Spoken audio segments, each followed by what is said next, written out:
சிங்கனை, அழகு மொத்தமும் தன்னுள்ளே அள்ளிக் கொண்டவனை, அந்த லக்ஷ்மி நரசிம்ம பெருமாளை பற்றி அனுபவித்து வருகிறோம்.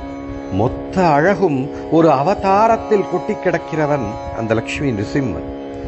நிறைய நேரங்களில் நம்ம வாழ்க்கையிலே நாம் பார்த்திருப்போம், நிதானமாய் திட்டமிட்டு செயல் திட்டம் வகுத்து எல்லா விதமான சகல யுக்திகளை கையாண்டு நாம் செய்யக்கூடிய செயல்கள் மிக கேவலமாய் நடைமுறையில் வரும். ஆனால் திடீரென்று அவசரமாக அள்ளி தெளித்த கோலத்தில் தேவைக்கு அதிகமாக வேகமாக திட்டமிடாமல் செய்யும் செயல் மிக அழகிய வடிவம் பெற்று பொன்னாய் மிளிரும். லக்ஷ்மி நரசிம்மனுடைய அவதாரம் அப்படிப்பட்ட ஒன்று. தசாவதாரங்களிலே மற்றவை எல்லாமே அந்த நாராயணன் நிதானமாக அமர்ந்து யோசித்து தனக்கு யார் தாய், யார் தந்தை, என்ன ஆயுதம் எல்லாம் தீர்மானம் செய்து அவதாரிகை செய்தான். ஆனால் க்ஷண நேரத்தில் தடாலென படாரென சொல்லாமல் கொள்ளாமல் வந்து நின்ற இந்த அவதாரத்தின் அழகினை வார்த்தையினால் விவரிக்க இயலாது. அப்படி ஒரு காந்தி, அப்படி ஒரு அழகு, அற்புதம், ஆனந்தம். சரி, இந்த வாரம் முக்கு லட்சுமி நரசிம்ம சுவாமி ஹாஸ்யமாய் சொன்ன ஒரு சின்ன கதையுடன் ஒரு மாபெரும் வேத வித்து, அனைத்து வேதங்களையும் கரைத்து குடித்தவர், வேத உச்சரிப்பிலும் அனுஷ்டானத்திலும் அவரை மிஞ்ச யாருமே இல்லை. மிகவும் பக்தி ஸ்ரத்தை. வேத அத்தியாயனம் பண்ண ஆரம்பித்தால் தன்னிலை மறந்து அந்த பெருமாளோடு ஐக்கியமாகி விடுவார். அப்படிப்பட்ட பேரானந்தம் அனுபவிக்கும் மகா பெரியவர். அவருக்கு ஒரே ஒரு சின்ன பழக்கம், வெற்றிலை பார்க்கு போடுவது. தாம்பூலத்தை மென்று கொண்டு அவர் வேத அத்தியாயம் பண்ணும் போது அந்த பூலோகத்தில் இருக்கிறோமா வைகுண்டமா என்று நமக்கே தெரியாத அளவிற்கு ஒரு கரத்த குரலில் நம்மை சுண்டி இழுத்துச் செல்வார். அவர் வெற்றிலை பெட்டியில் அந்த வெற்றிலைக்கு மேல் ஒரு சின்ன சந்தான கிருஷ்ண சாலிகிராமத்தை வெற்றிலை பறக்காமல் இருப்பதற்காக வைத்திருப்பார். ஸ்ரீ வைஷ்ணவர்களுக்கு சாலிகிராமம் என்றால் என்னவென்று தெரியும். தெரியாதவருக்கு ஒரு சின்ன விவரம். இது நேபாளத்தில் உள்ள கென்டக்கி என்ற ஒரு நதியில் இயற்கையாக விளையும் ஒரு கருப்பு கல். அளவில் மிக நுண்ணியதில் தொடங்கி பெரிய அளவு வரை இருக்கும். அந்த பார்க்கடல் ஸ்ரீமன் நாராயணன் முத்திரையை ஒவ்வொரு கல்லும் தனக்குள்ளே கொண்டிருக்கும். சங்கு, சக்கரம், வில், சிங்கமுகம், வராக முகம், அதாவது பன்றி முகம், இப்படி எல்லா அம்சங்களும் கற்களுக்குள் தானே அமைய பெற்றிருக்கும். இதில் இந்த சந்தான கிருஷ்ணன் என்பது வெளியே தெரியும் விஷ்ணு அம்சம் இருக்காது. அழகாய் உருண்டு கிருஷ்ணரை போல கொழு கொழு என்று உருண்டு இருக்கும், அவ்வளவுதான். அப்படிப்பட்ட ஒன்றை வெற்றிலைக்கு மேல் அவர் வைத்திருப்பார். ஒரு நாள் மிக நேர்த்தியாக கணீர் என்று வேத அத்தியாயனம் செய்து கொண்டிருந்தார். தன்னை மறந்த நிலையில் அந்த வெற்றிலை போடும்போது அந்த சாலிக்கிராமத்தையும் சேர்ந்து தன் வாயில் போட்டுக்கொண்டார்.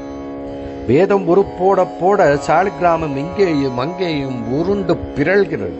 அவர் பாவம் ஆரம்பித்தால் சொல்லிக்கொண்டே போவார். யாராவது வந்து மணி ஆகிறது என்று நிறுத்தினால்தான் அவருக்கே தெரியும். அன்று மிக அனுகிரகமாய் மிக ஆச்சரியமாய் அந்த பெருமாளை பிரத்யக்ஷமாய் கேட்டதாய் எல்லோருக்கும் ஒரு மன நிறைவு. முடிந்த பின் தன்னை மறந்து உட்கார்ந்திருந்தார். அவரின் பிரதம நண்பர் வந்து, நீங்கள் உங்கள் வாயில் போட்டு மென்றது பாக்கு அல்ல, அந்த பெருமாளை என்று சொல்ல, ஆஹா என்ன அபச்சாரம் செய்தேன் என்று உமிழ்நீரை வெளியே துப்ப சாலிகிராம பெருமாள் வெளியே வந்து விழுந்தார். கண்களில் கரகரவென கண்ணீர். நண்பர் சொன்னார், கவலைப்பட வேண்டாம், ஒன்றும் பாபமில்லை, நான் பார்த்துக் கொள்கிறேன் என்று சாலிகிராமத்தை தன் வீட்டிற்கு கொன்று சென்று அளவிற்கு ஏற்ற தங்க டப்பா செய்து வைரம் வைடூரியங்கள் ரத்தனங்கள் பதித்து வெல்வெட்டு மெத்தையை சின்னதாக உள்ளே போட்டு மர மண்டபம் கட்டி அதனுள்ளே அந்த சந்தான கிருஷ்ண பெருமாளை சாலிகிராமத்தை மிக சிறியதாய் எழப்பண்ணினார். அதற்கு தடபுடலாய் ராஜ உபச்சாரங்கள் செய்து ஏகப்பட்ட பிரசாதங்கள் வகை வகையாய் நைவேத்தியம் செய்து போஷித்தார். 2 நாள் 3 நாள் ஆனது. நித்தமும் பூஜை பண்ணி வந்தார். 4ஆம் நாள் காலை பெட்டியை திறந்து பூஜை செய்ய ஆரம்பித்தார். அந்த சந்தான கிருஷ்ண சாலிகிராமம் விசும்பிக் கொண்டே பேசியது, என்னை மறுபடி அந்த வெற்றிலை பெட்டியிலேயே கொண்டு போய் வையப்பா என்று. அவருக்கோ தூக்கி வாரி போட்டது. பெருமாளே, உம்மை தங்கப்பெட்டி வெல்வெட்டு மெத்தைக்குள் வைத்துள்ளேனே, என்ன குறை வைத்தேன், என்னுடைய பூஜையில் குறையா என்று அவர் கதறிவிட்டார். பெருமாள் சொல்ல, அப்பா எல்லாம் சரி, ஆனால் அந்த பெட்டியில் இருக்கும் பொழுது சதா சர்வ நேரமும் எனக்கு வேதமயமாய் இருக்கும். பண்டிதல் வாயிலிருந்து உருளும் போது கூட என் அழகிய நாமங்கள் சொல்லி உருட்டி உருட்டி வாய்க்குள்ளே போனேன். நான் என் நாமாவே எனக்கு பேர் ஆனந்தம். பெருமாளுக்கு நாம் படைக்கும் படைப்பிலோ செய்யும் தங்க வெள்ளியிலோ பெரிய பிரீத்தி இல்லை. அவன் நாமங்கள், அந்த சஹஸ்ர நாமம், பீஷ்மர் சொன்னார் இல்லையா, அந்த மகாபாரத போரிலே சஹஸ்ர நாமம், அதை கேட்க கேட்கதான் அந்த பெருமாளுக்கு ஆனந்தம் மேலோகும். நாம மகிமைக்கு மற்றும் ஒரு அழகிய குட்டி கதை, அவ்வளவுதான். சரி, இந்த வாரம் 2 நரசிம்ம கஷேத்திரங்கள். மதுரை யானைமலை யோக நரசிம்ம சுவாமி. அந்த கோவிலை பற்றி சொல்லும் போதே உடம்பு சிலிர்க்கும். அழகிய மலையை குடைந்து யோக நிலையில் இருக்கும் இந்த நரசிம்மனை பார்க்கும் போதே மனம் அதிர ஆரம்பி. பெரிய தாயார் நிருசிங்கவல்லி தாயார் கடாட்சம் சொல்லி மாளாது. கோவிலின் வெளியே அழகிய தாமரை பூக்கள் கொட்டி கிடக்கும் பெரிய குளம். இந்த நிருசிம்மனை ஒரு தரம் சேவித்தால் பீதி பயம் எதுவும் ஏற்படாது. தைரியம் மனதில் நிறைந்து எடுத்த காரியமெல்லாம் அவனின் அனுகிரகத்துடன் அழகாய் நிறைவேறும். பரம பாக்கியம் அவனை சேவித்தார். அடுத்ததாய் திருநெல்வேலி மாவட்டத்தில் உள்ள கீழ்ப்பாவூர் என்ற ஊரில் சோடசபாகு நரசிம்மர் குற்றாலத்திற்கு அருகில் இருக்கிறார். பிரசன்ன வெங்கடேச பெருமாள் கோவிலின் பின்னே அமைந்துள்ள இந்த நரசிம்மருக்கு 16 திருக்கைகள் ஒரு சுவற்றில் உள்ள ஒரு தனிக்கல்லில் தத்ரூபமாய் வடிக்கப்பட்டிருப்பார். அப்படியே பார்த்தால் அவரின் மேலிருந்து நம் கண்களை எடுக்க இயலாது. அவர் பார்வை நம் மீது பட்டவுடன் ஒரு அழகிய சிலிர்ப்பு நிச்சயமாய் அவரின் அனுகிரகத்தை நமக்கு உணர வைக்கும். 800 வருடங்கள் பழமையான இந்த கோவில் ஒரு சின்ன கிராமத்தில் இருந்தாலும் இந்த நரசிம்மரின் நேர்த்தி அனுகிரகம் சொல்லி மாளாது. லக்ஷ்மீபதே கமலநாப சுரேஷ விஷ்ணு யக்ஞேச யக்ஞ மதுசூதன விஸ்வரூப பிரம்மண்ய கேசவ ஜனார்தன வாசுதேவ லக்ஷ்மீ நிருசிம்ம மம தேகி கராவலம்பம்.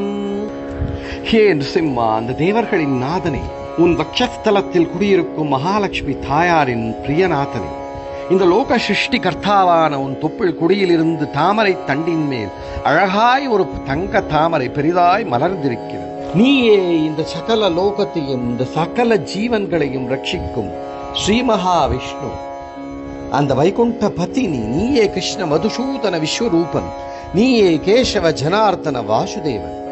உன் அழகிய திருக்கரம் கொடுத்து எங்களை அனுகிரகித்து இந்த சம்சார கடலிலிருந்து தூக்கி காப்பாற்றி அருள்வாய் பரந்தாமனே. ஸ்ரீமதே நிகமாந்த மகாதேசிகாய நமः.